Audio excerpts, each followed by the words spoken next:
Shalom, Bapak Ibu yang terkasih di dalam Tuhan. Kebenaran pada saat ini berjudul Seteru Salib.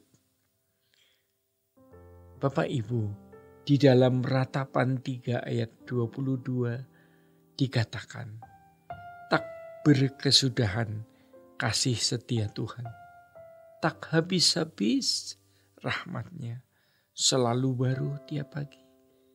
Besar kesetiaan-Mu. Itu berarti setiap hari pasti ada berkat Tuhan.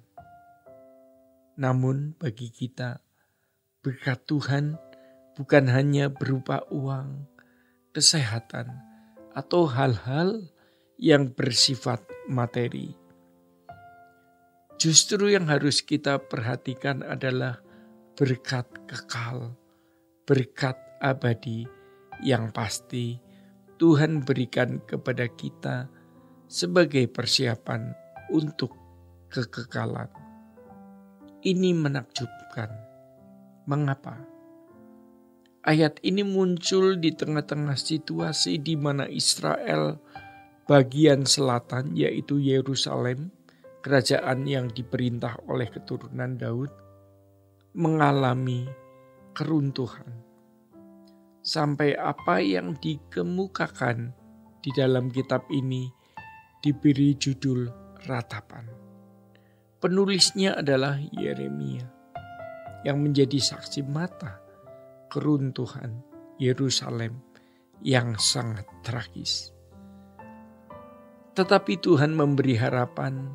Ayat ini seperti secercah cahaya di tengah-tengah kegelapan. Firman Tuhan mengatakan walaupun kita tidak setia, Tuhan tetap setia. Selagi masih ada waktu dan kesempatan yang Tuhan berikan, walau kita tidak setia, Tuhan tetap setia.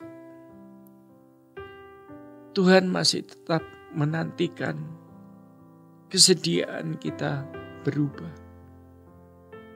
Kesediaan kita bertobat. Seperti anak bungsu yang terhilang yang sudah begitu mendurhaka jika kita memperhatikan kisah di Lukas 15. Orang tuanya belum meninggal, namun warisan sudah diminta.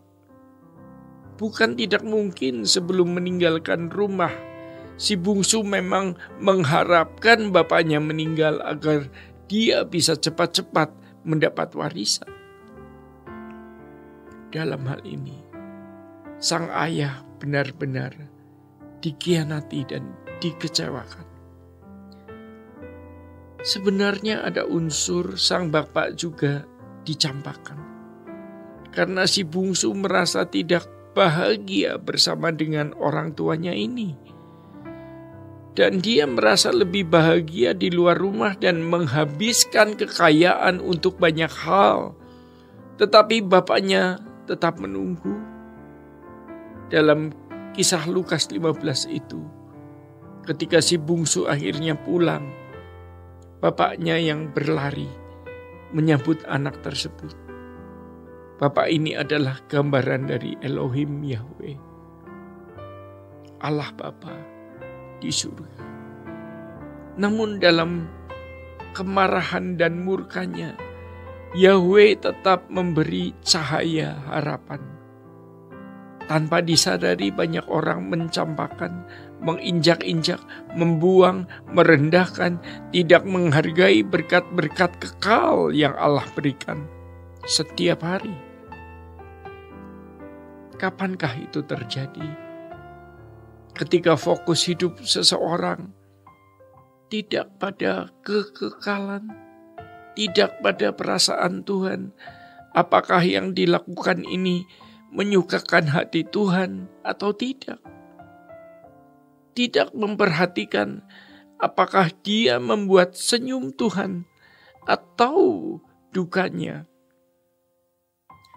Sejujurnya kita masih sering menyia-nyiakan berkat kekal yang Tuhan berikan setiap hari guna persiapan di kekekalan, yaitu kehidupan yang sesungguhnya atau kehidupan yang sempurna di balik kubur. Namun Allah tetap setia hingga sekarang. Kita masih diberi kesempatan membaca atau mendengar peringatan ini. Maka jangan lakukan lagi kesalahan yang sama.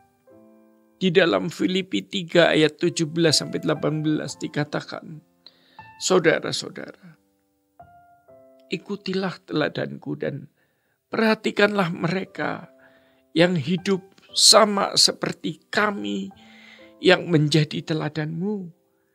Karena seperti yang telah kerap kali kukatakan kepadamu dan yang kunyatakan pula sekarang sambil menangis. Banyak orang yang hidup sebagai seteru salib Kristus. Seteru itu artinya musuh. Ini bukan hanya mereka yang tidak ramah terhadap Injil. Ini bukan hanya ditujukan kepada mereka yang nyata-nyata menolak Yesus sebagai Tuhan dan Juru Selamat. Bahkan melakukan tindakan persekusi, penganiayaan, atau sikap bermusuhan terhadap orang Kristen.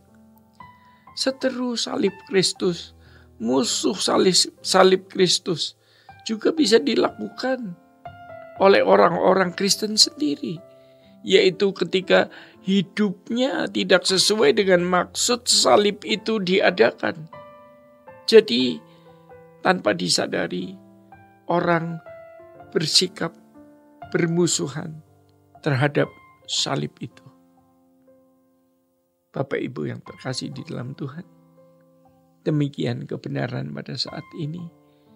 Tuhan Yesus memberkati. Sola Gracia.